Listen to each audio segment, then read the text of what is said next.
দূর দূর, হঠাৎ করে কেন যে এত চুল ঝরছে বুঝতেই পারছি না। কতদিন হয়ে গেল চুল ওঠা আর থামছেই না। না, এমন হতে থাকলে তো মাথায় টাক পড়ে যাবে। না না না, আজ রাজবৈদ্যের কাছে পরামর্শ নিতে হবে। কি ব্যাপার মহারাজ, আজ আপনাকে এমন চিন্তিত দেখাচ্ছে কেন? জীবনে বড় দুঃখ গোপাল, মন মেজাজ একদম ভালো নেই। সে কি কি হয়েছে মহারাজ? গোপাল থাকতে দুঃখ কিসের? আর বলো না, মাথার চুলগুলো আজকাল ঝড়ে পড়া পাতার মতো পটপট করে ঝরে যাচ্ছে। আমি তো জানি কেন এমন হচ্ছে, কিন্তু এখনই মুখ খুললে চলবে না। আর একটু বেশি বিপদ বাড়লে তখন মাঠে নামবো। তাই বলুন। এ তো খুব ছোট ব্যাপার। চুল ঝরলে টাক পড়বে, আর সেটা পড়া কত ভালো জানেন? কথায় আছে, যত বড় টাক তত বেশি টাকা। তুমি চুপ করো তো বাপু। যদি টাক থাকলেই টাকা হতো, তাহলে তোমার টাকা কোথায়? যেটা বোঝো না সেটা নিয়ে কথা বলো না। তাই না তাই, মহারাজের ঝরছে চুল, চিন্তার ভাঁজ মাথায়। গোপাল যতই চেষ্টা করুক, চিড়ে ভিজবে না কথায়। তোমরা সকলে থামো তো দেখি। ও রাজবৈদ্য, তুমি এর কিছু উপায় বলো। আগে মহারাজ, অনেক সময় দেহে ওই লৌহের পরিমাণ কমে গেলে এমন চুল ঝরে। আপনি বরং পালং শাক, ওই কিশমিশ, কলা ও আরো কিছু ফল আমি বলে দিচ্ছি, সেগুলো বেশি করে খান। আচ্ছা আচ্ছা আচ্ছা, তবে তাই করে দেখি।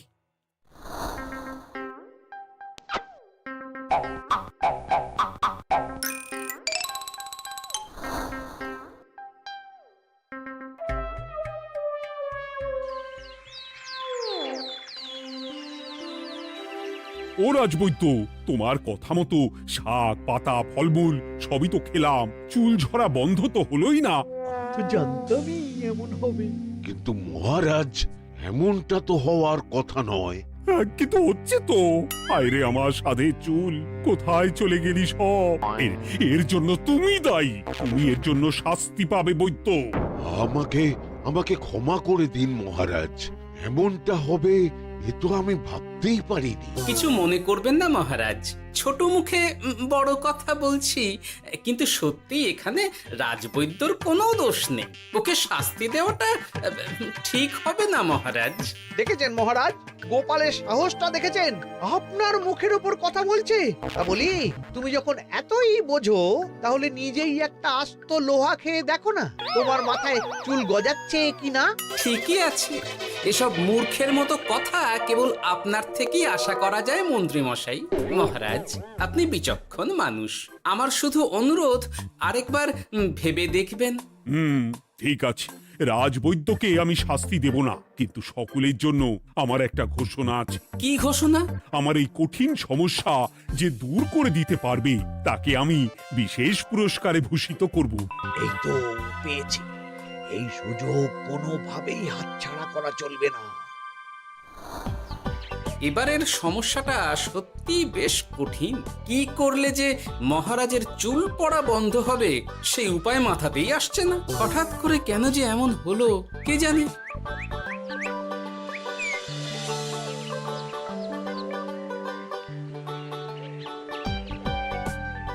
ও মা, তুমি এসে গেছো? একটু বসো, আমি তেলটা মেখেই হাত ধুয়ে খাবারটা বাড়ছি। হ্যাঁ, সে ঠিক আছে, কিন্তু তুমি কিসের তেল মাখছো এটা? কি আবার মাথার চুলের তেল? এখানেও চুল, ওদিকে মহারাজেরও চুল ঝরে পড়া নিয়ে আমরা সবাই হিমশিম খাচ্ছি গিন্নি। আরে, মহারাজের অত সুন্দর কালো চুলগুলো ঝরে যাচ্ছে, এ তো ভারী দুঃখের কথা। সে আর বলতে।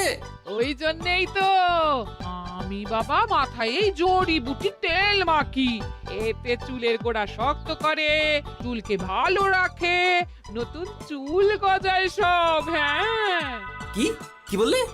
নতুন চুলও গজায়? সত্যি?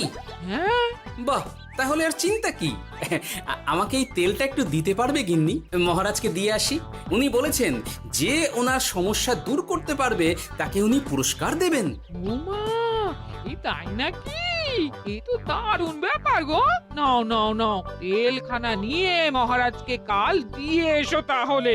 আর জানিয়ে দিও, দিনে 2 বার কিন্তু তেল মাখতেই হবে। হ্যাঁ, আচ্ছা, ঠিক আছে।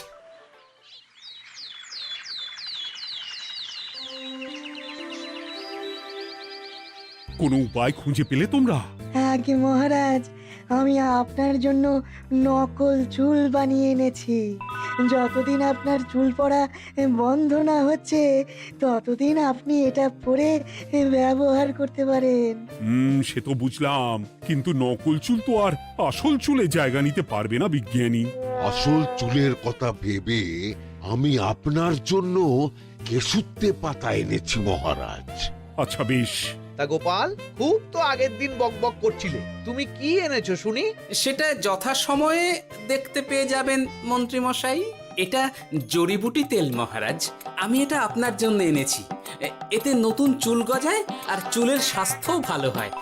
আমার গিন্নিও ব্যবহার করে এটি, তবে দিনে 2 বার করে মাখতে হবে, তাহলেই ভালো ফল পাবেন মহারাজ। বাবা, তাহলে তুমি কেন মাখো না? আচ্ছা, আপনার সমস্যাটা ঠিক কোথায় বলুন তো মন্ত্রী মশাই? মহারাজের জন্য কিছু আনলেও কথা শোনান, না আনলেও কথা শোনান। সত্যি তো মন্ত্রী, কেন তুমি সব সময় গোপালের পিছনে পড়ে থাকো বলো তো?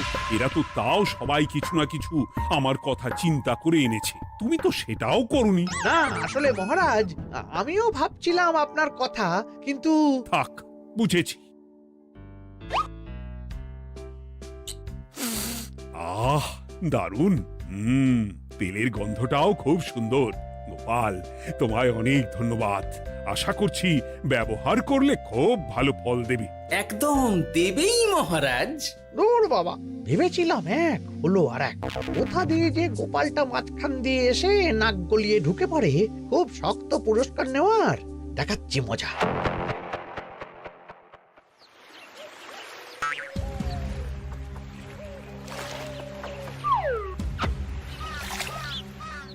এবারে গোপালের তেল দিয়েই সব কিছু তোলপাড় করব।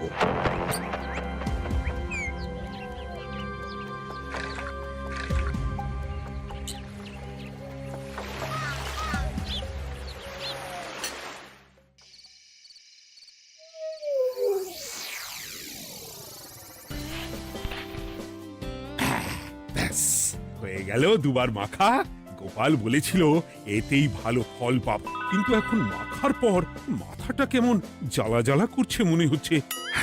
হয়তো নতুন চুল গজাবে বলে এমন হচ্ছে। কাল সকালে বোঝা যাবে। এতক্ষণে বোধ হয় ছোট ছোট চুল গজিয়েই গেছে। কি এটা চুল গজানোর তেল ছিল নাকি পড়ে যাওয়ার? হে ভগবান, যেটুকু বাকি ছিল সেটাও ঝরে পড়ে টাক পড়েই গেল। হ্যাঁ, গোপালই হলো যত নষ্টের গোড়া। আজ আসুক সভায়।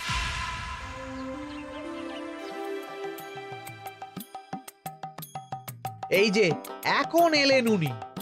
ও কি মহারাজ, আপনি এমন কাপড় মাথায় জড়িয়ে বসে আছেন কেন?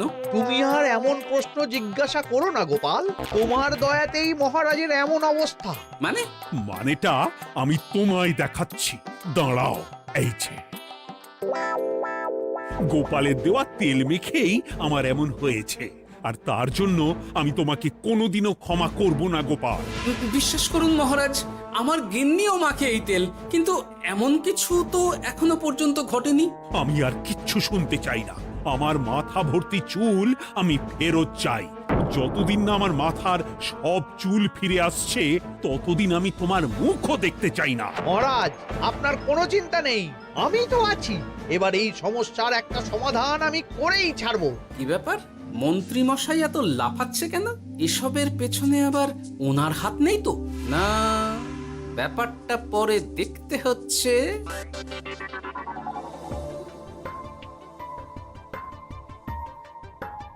আমি বলি কি মহারাজ, এই সময়টা বরং আপনি নকল চুলটা মানে মানে পরচুলা ব্যবহার করুন। হ্যাঁ, অগত্যা, কিছু তো একটা গন্ডগোল আছেই। গিন্নিও তো রোজ মাথায় তেল মাখে, কই এমন তো হয় না। মন্ত্রী যদি কিছু করেও থাকে তাহলেও হাতে নাতে ধরবো কিভাবে? ও কি গো গোপাল দাদু, এখন এই সময় তুমি রাজসভা ছেড়ে এখানে? তোদের দাদু আর রাজসভায় যাবে না রে? কি বলছো গো? কেন? আর কেন, বিনা দোষে এমন শাস্তি। তোমায় শাস্তি দিয়েছে, তুমি শুধু বলো কে তোমার সাথে কি করেছে, বাকিটা আমরা বুঝে নিচ্ছি। আচ্ছা বলছি, কৃষ্ণনগরের মন্ত্রী মশাইয়ের বাড়িটা কোন দিকে একটু বলতে পারবেন? কৃষ্ণনগরে নতুন নাকি? আগে তো আপনাকে কখনো দেখেছি বলে মনে পড়ছে না। হ্যাঁ, আমি এখানে থাকি না, আমি এখানে আমার কাজে এসেছি, তাই মন্ত্রী মশাইয়ের বাড়ির ঠিকানাটা যদি একটু বলে দেন। নিশ্চয়ই, এ পথ দিয়ে সোজা চলে যান, তারপর কিছুটা ডান দিকে গেলেই পেয়ে যাবেন। আচ্ছা, অনেক ধন্যবাদ। ভিন গাঁয়ের লোক মন্ত্রী মশাইয়ের বাড়িতে, ব্যাপারটা বেশ সন্দেহজনক লাগছে। এই এই গুলটে ন্যাপলা, তোরা তোরা দুজন একটু আড়াল থেকে দেখতো লোকটা মন্ত্রী মশাইয়ের বাড়িতে ঠিক কি জন্য এসেছে, তারপর আমায় খবর দিস। ঠিক আছে গোপাল দাদু। তোমার আবার এখানে আসার কি দরকার ছিল? আমি তো বলেছি যে আমি ঠিক গিয়ে তোমার পাওনা গন্ডা মিটিয়ে দেবো। মিটিয়ে দেবে? কতদিন হয়ে গেছে জানেন? দেখো, হয় আমার কীটনাশক আর সার সব ফিরিয়ে দিন, নয়তো আমার জিনিসের দাম মিটিয়ে দিন। কীটনাশক, সার আর কি করে ফেরত দেবো বলো? ও তো সব পুকুরের জলে মিশে গেছে। ওসব আমি জানি না, আমার পাওনা গন্ডা মিটিয়ে দিন, ব্যাস। চল চল, এখনই তাহলে গোপাল দাদুকে গিয়ে সব জানাই। চল চল। দাদু, ও গোপাল দাদু। তোরা এসে গেছিস? আয় আয় আয় আয় আয়। মন্ত্রী মশাইয়ের মুখ থেকে অনেক খবর পেলাম। তাই নাকি? কি শুনি? মন্ত্রী মশাই ওই লোকটার কাছ থেকে অনেক কীটনাশক সার নিয়েছে, কিন্তু এখনো জিনিসের দাম মেটায়নি। হ্যাঁ, ওই জন্যই তো মন্ত্রী মশাইয়ের উপর লোকটা খুব রেগেছিল, হুমকিও দিয়েছে 1 সপ্তাহের মধ্যে জিনিসের দাম সব মিটিয়ে দিতে হবে। তাই নাকি? কিন্তু কীটনাশক সার নিয়ে মন্ত্রী মশাই কি করবে? সেটা তো বলতে পারবো না দাদু। তবে হ্যাঁ, মন্ত্রী মশাই ওই লোকটাকে বলছিল যে ওই সব কীটনাশক সার পুকুরের জলে মিশে গেছে। কি বললি? পুকুরের জলে? আচ্ছা, এবার দুয়ে দুয়ে 4 করা গেল। অনেক ধন্যবাদ রে তোদের। বল বল, তোরা কি খাবি? কিচ্ছু লাগবে না গোপাল দাদু, তবে ভোলা বয়ের আর মিষ্টি খাওয়ালে। আচ্ছা আচ্ছা। কি করে যে মহারাজকে আসল ব্যাপারটা বোঝাই, কিছু তো একটা উপায় বের করতেই হবে। তা বলি বাবা, রাজসভায় যেতে হবে না বলে কি সারাদিন এইভাবেই শয়নে শয়নে দিন কাটাবেন বাবা? হ্যাঁ, উপায় পেয়ে গেছি। বুঝলে গিন্নি, আমাকে একটা জায়গায় যেতে হবে, বুঝলে? তারপর ওখানে যদি কাজ হয় তাহলে আগামীকাল রাজসভায় আমি যাব। কিন্তু তুমি যে বলেছিলে তোমার এখন ছুটি। হ্যাঁ, কি আর করি বলো, গুরুত্বপূর্ণ একটা কাজ, তাই যেতেই হবে। আচ্ছা যাও। ওই গো বিজ্ঞানী, আরে গোপাল যে, বলো। এই যে বিজ্ঞানী, একটা বিশেষ দরকারে তোমার কাছে এলাম, বুঝলে? হ্যাঁ, বলোই না। আচ্ছা, এই দূষিত জলকে কিভাবে আবার পরিশুদ্ধ করে বলতে পারবে? কেন পারবো না? জলের মধ্যে একটু চুন আর ফটকিরি দিয়ে দিলেই জল আবার দূষণমুক্ত হয়ে যাবে। তবে ওগুলো দেওয়ার পর কিছুদিন সেই জলকে ব্যবহার করা বন্ধ রাখতে হয়। হ্যাঁ। আচ্ছা আচ্ছা, অনেক ধন্যবাদ, আসি তাহলে। হ্যাঁ,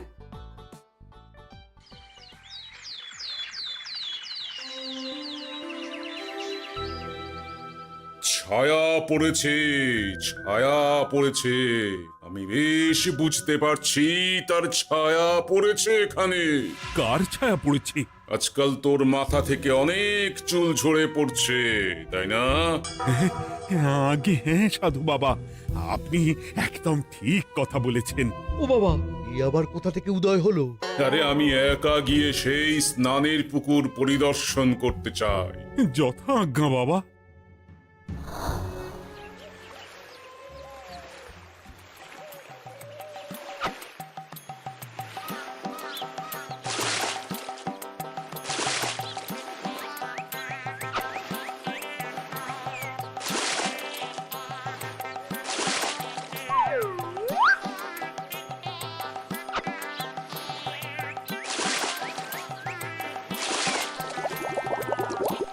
যাক বাবা, মোটামুটি সপ্তাহখানেক এভাবে থাকলেই পুকুরের জল আবার আগের মতো পরিষ্কার হয়ে যাবে। এবার শুধু মহারাজকে একটু বুঝিয়ে বললেই হয়ে যাবে।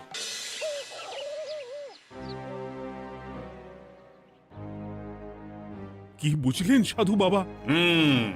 আমার অনুমানটাই ঠিক ছিল।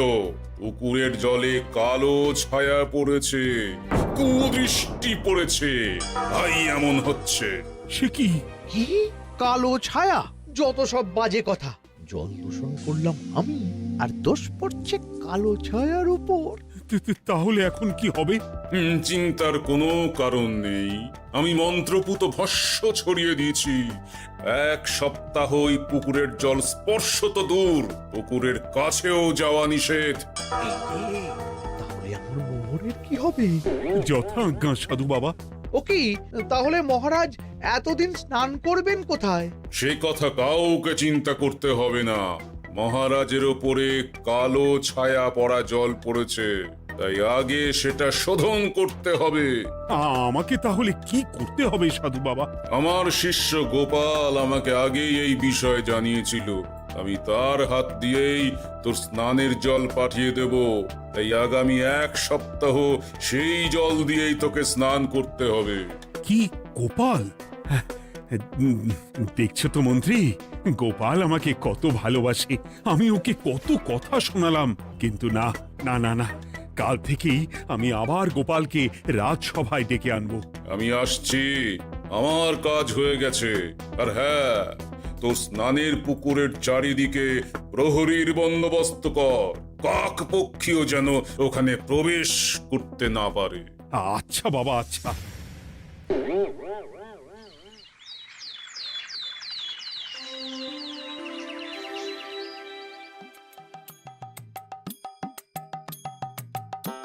গোপাল, তোমাকে আবার এখানে দেখতে পেয়ে আমার খুব ভালো লাগছে। তোমার গুরুদেব গতকাল এসেছিলেন, কিছু মনে করো না।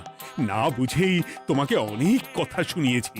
না মহারাজ, আমি জানি আপনি আমাকে খুব ভালোবাসেন, তাই আমি কিছু মনে করিনি মহারাজ। এই নিন, আমি আপনার স্নানের জল এনেছি। হ্যাঁ হ্যাঁ হ্যাঁ, দাও দাও দাও।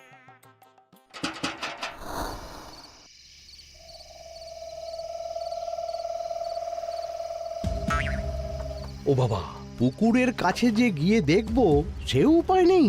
চারপাশে প্রহরীতে ভর্তি, তাহলে কি সত্যি সত্যি কালো ছায়া পড়েছে? ভালোই হলো, পাওনাদারকে বলে দেবো কীটনাশকটা জালি ছিল। হি হি।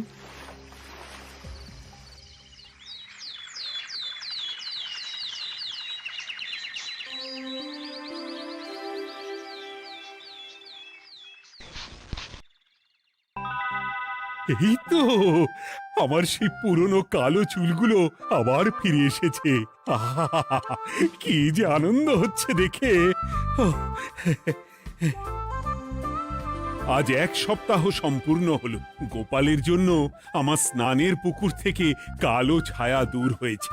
আমাকে এই সমস্যা থেকে দূর করার জন্য আমি গোপালকে 100টি মোহর উপহার দিতে চাই। ধন্যবাদ মহারাজ। দূর, আমার আর ভালো লাগে না। সব সময় গোপালই মোহর পায়, এটা তো আমার পাওয়ার কথা ছিল। এদিকে আজকে পাওনাদারও আসবে।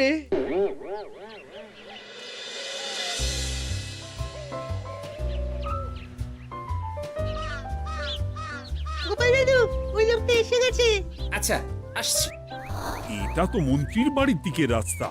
আমরা তাহলে ওদিকে কেন যাচ্ছি গোপাল?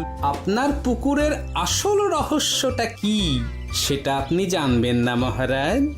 মানে নিজের চোখেই দেখুন, তাহলে বুঝতে পারবেন। আর একটু সময় দাও আমায় ভাই, এমনিতেও তোমার কীটনাশক কোনো কাজের নয়। কি এখন এসব কথা? আর একদিনও সময় দিতে পারছি না। একটু বোঝো, একটু। সব আমি মহারাজের পুকুরের জলে মিশিয়ে দিয়েছি। মন্ত্রী, তুমি তাহলে সেই কালো ছায়া? মহারাজ, আপনার পর্দা ফাঁস হয়ে গেছে মন্ত্রী মশাই। তুমি তাহলে সবটা জানতে? একদম প্রথম থেকে। রে, খুব জোর ফেঁসেছি। এদিকে পাওনাদার, ওদিকে মহারাজ, এখান থেকে কেটে পড়তে হবে। গন্ডগোল করে আবার পালানো হচ্ছে তবে রে। বলো, কেন করেছিলে? মহারাজ, আমি ভেবেছিলাম আপনার সব চুল উঠে গেলে আমি আপনার কাছ থেকে চুল গজানোর ওষুধ দেওয়ার নামে অনেক টাকা লুটবো। কিন্তু সেই ভাবনা ভাবনাই থেকে গেল, সেগুড়ে যে বালি হয়ে গেল। ভাবা যায় চুলের জন্য চুলো চুলি, হ্যাঁ?